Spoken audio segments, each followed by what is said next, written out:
Shalom, salam satu tubuh Kristus, saudaraku terkasih dalam Tuhan. Shalom Indonesiaku yang semakin diberkati oleh Tuhan Yesus. Bagaimana kabar saudaraku terkasih, dimanapun saat ini berada? Doa saya senantiasa semakin sehat, semakin kuat, semakin antusias melayani Tuhan, dan terus menyaksikan bahwa Yesus Kristus adalah satu-satunya Tuhan dan Juru Selamat yang penuh dengan kuasa dan kasih yang sempurna. Saudaraku terkasih dalam Tuhan, beberapa waktu belakangan ini saya melayani banyak orang yang berlatar belakang adalah orang-orang yang terhilang, dan juga orang-orang yang belum percaya kepada Yesus, bahkan yang menolak Yesus, dan hari ini sudah menjadi orang yang percaya kepada Yesus Kristus sebagai satu-satunya Tuhan dan Juru Selamat.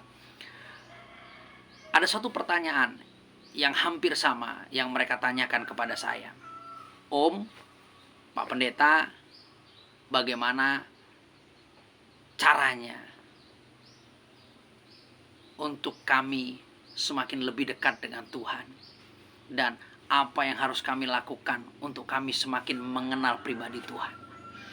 Wow, ini pertanyaan sangat menarik saudaraku. Karena hari-hari ini saya juga cukup miris melihat satu fenomena bahwa lebih banyak orang-orang yang baru percaya kepada Yesus, atau orang-orang yang baru kembali setelah sekian lama menjadi anak yang terhilang. Bahkan juga banyak orang-orang yang rajin beribadah, ya rajin melayani di dalam konteks pelayanan gerejawi, tapi tidak menemukan esensi bagaimana cara kita harus hidup sebagai umat percaya, dan bagaimana kita bisa mengenal dan mengerti kehendak Tuhan dengan sempurna itu. Karena yang membuat saya cukup sedih adalah banyak orang-orang yang baru percaya Yesus, orang-orang yang ingin mengenal Yesus secara pribadi dan benar, cenderung lebih suka mendengar, menonton khotbah-khotbah melalui media sosial, mendengar dan menonton khotbah-khotbah melalui YouTube, mendengar dan menyaksikan khotbah-khotbah melalui TikTok dan media-media sosial yang lain. Apakah itu salah? Tidak, saudaraku. Itu tidak salah. Mendengar khotbah dari media sosial, baik YouTube, TikTok, dan yang lainnya, atau mendengar khotbah dari rekaman-rekaman khotbah, tidak ada yang salah. Itu baik, tapi tidak sempurna. Cara yang paling sempurna dan satu-satunya cara yang benar untuk mengenal Yesus Kristus sebagai satu-satunya Tuhan dan Juru Selamat hanyalah dengan bergaul karib dengan firman kebenarannya. Karena Dia adalah firman yang hidup, dan inilah firman yang hidup yang hari ini bisa kita peluk pegang setiap hari. Jadi kalau Anda yang baru percaya kepada Yesus, Anda yang haus dan lapar ingin mengenal Yesus, dan Anda yang ingin tahu tentang segala kehendak Yesus, mari bergaul karib. Mari baca dan renungkan firman ini siang dan malam. Mari bangun keintiman dengan Dia dengan merenungkan firman ini siang dan malam. Bukan kebanyakan nonton YouTube, bukan kebanyakan nonton TikTok, bukan kebanyakan nonton khotbahnya manusia. Khotbah hamba Tuhan, khotbah seorang pelayan Tuhan, khotbah seorang pendeta, khotbah seorang gembala sidang, belum tentu 100% benar, saudara. Pasti ada human errornya. Karena apa? Kita ini manusia daging. Kita ini manusia yang terbatas. Dan kita tidak akan pernah bisa menerjemahkan firman dengan 100% benar kalau Dia tidak menyatakannya secara langsung kepada kita.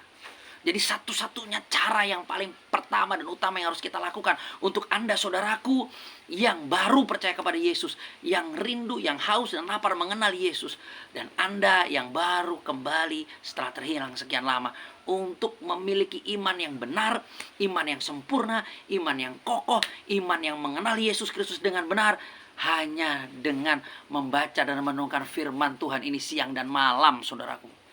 Dan engkau meminta tuntunan Roh Kudus untuk memberikan roh hikmat dan pengertian.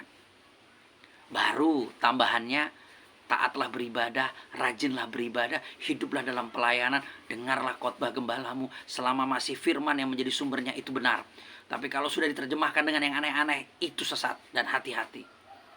Silahkan dengar khotbah baik yang ada di media sosial, YouTube, TikTok, atau apapun yang lain, selama itu bisa membangun dan memperlengkapi imanmu. Tapi yang pertama dan utama adalah baca firman, saudaraku. Ini satu-satunya sumber kebenaran. Ini satu-satunya sumber yang absolut untuk engkau bisa mengenal Tuhan dengan benar, mengerti kehendak Bapa dan melakukannya sampai dengan kebenaran. Roh Kudus, mintalah untuk membimbingmu, untuk menyatakan kehendaknya dan menerjemahkan firman demi firman, karena Dia yang tahu. Karena Dialah yang Maha Tahu. Kalau manusia lebih banyak sok tahu, saudaraku, dan akhirnya akan banyak terjadi penyimpangan. Maka hari-hari ini kita boleh melihat doktrin-doktrin yang aneh-aneh, ya kan? Merasa gerejanya paling benar, merasa doktrinnya paling benar, yang lain salah. Walah, itu nggak dari Tuhan, saudaraku. Yang dari Tuhan itu hanya mengajarkan dua dasar, kasih dan kebenaran, menjadi satu. Itulah Yesus Kristus Tuhan. Kasih itu yang harus kita nyatakan setiap hari dalam kehidupan kita, dengan 9 buah roh yang harus diaplikasikan.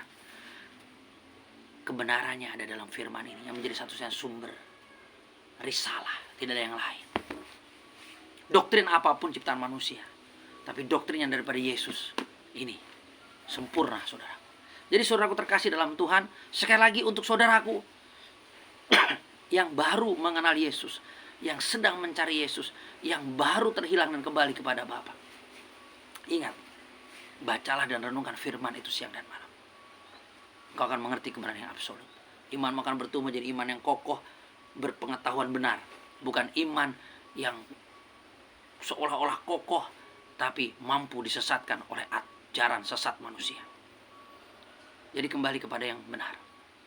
Dan satu-satunya kebenaran, yaitu firman yang hidup, Yesus Kristus Tuhan. Jangan mau diombang-ambingkan oleh ajaran dunia. Silakan nonton medsos, silakan dengar khotbah, tapi bukan itu yang mengajarmu dalam kebenaran, yaitu firman dan Roh Kudus yang akan mengajarmu pada kebenaran yang absolut dan mutlak. Jangan salah lagi, perbaiki yang salah itu dan bangkit menjadi pemenang.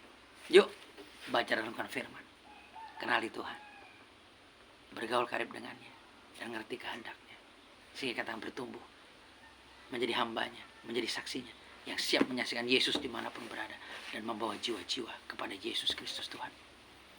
Saya Reverend Muhammad Paulus N. Tambunan dari Ladang Misi di tengah-tengah Provinsi Lampung, menyapa saudaraku dimanapun berada. Salam satu tubuh Kristus. Mari terus bawa shalom dan lawatan atas Indonesia. Mari tuai Indonesia Raya bersama. Tuhan Yesus semakin memberkati saudara. Haleluya. Shalom.